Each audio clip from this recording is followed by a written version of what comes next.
கோவையில் நடைபெற்ற நவரத்ன கற்கள் கண்காட்சியில் இடம்பெற்ற 108 கற்கள் மற்றும் 555 வகை கல் ஆபரணங்கள் பார்வையாளர்களை வெகுவாக கவர்ந்தது.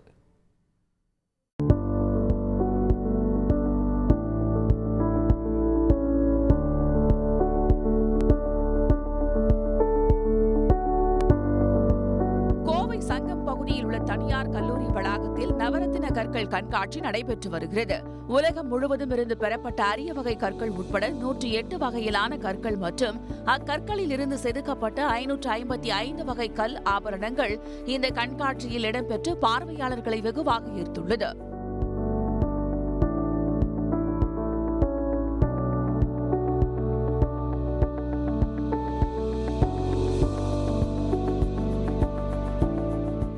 ரூபி போன்ற உள்நாட்டில் எளிதாக கிடைக்கும் கற்கள் மட்டுமன்றி வெளிநாட்டிலிருந்து கிடைக்கப் பெறுகின்ற அரிதான கற்கள், டெக்டைட், ஆஸ்ட்ரோ பைலட் போன்ற கற்கள் இடம்பெற்றிருந்தன.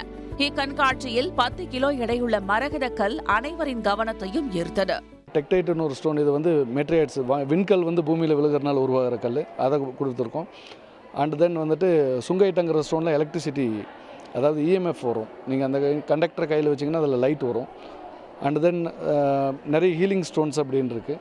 அந்த மாதிரி வெரைட்டிஸ் நிறைய வச்சுருக்கோம். கற்களால் செய்யப்பட்ட வளையல்கள், மோதிரங்கள், கழுத்துச் சங்கிலிகள், கற்களால் செதுக்கப்பட்ட மரங்கள், கடவுள் சிலை என பல கைவினை வேலைப்பாடுகள் பார்வையாளர்கள் ஆர்வத்துடன் பார்த்து சென்றனர்.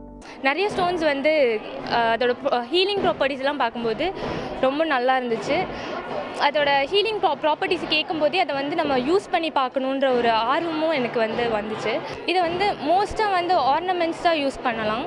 108 ப்ராடக்ட் நாங்கள் வச்சு டிஸ்பிளே பண்ணியிருக்கோம். இதுக்கு எங்களுக்கு வேர்ல்டு ரெக்கார்ட் கிடச்சிருக்கு. இந்த ப்ராடக்ட்லேருந்து நிறையா நாங்கள் ப்ராடக்ட் செஞ்சு தனியாக அதையும் டிஸ்பிளே பண்ணியிருக்கோம். ஹியரிங், பேங்கிள்ஸ், இந்த மாதிரி நிறைய ஒவ்வொரு வீட்டிலேருந்து கார்பரேட் முதல்ல நல்லா அழகாக செஞ்சு வச்சுருக்கோம். இப்போ இதுக்கும் எங்களுக்கு நல்லா வேர்ல்டு ரெக்கார்ட் கிடைச்சிருக்கு சார். ஆபரணங்களை வேர்ல்டு ரெக்கார்ட்ஸ் யூனியன் அமைப்பு அங்கீகரித்து சான்றிதழ் வழங்கி கௌரவித்துள்ளது.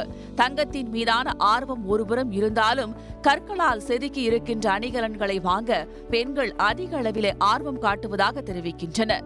உடனுக்குடன் செய்திகளை தெரிந்து கொள்ள சன் நியூஸ் பெல் ஐகானை கிளிக் பண்ணுங்க.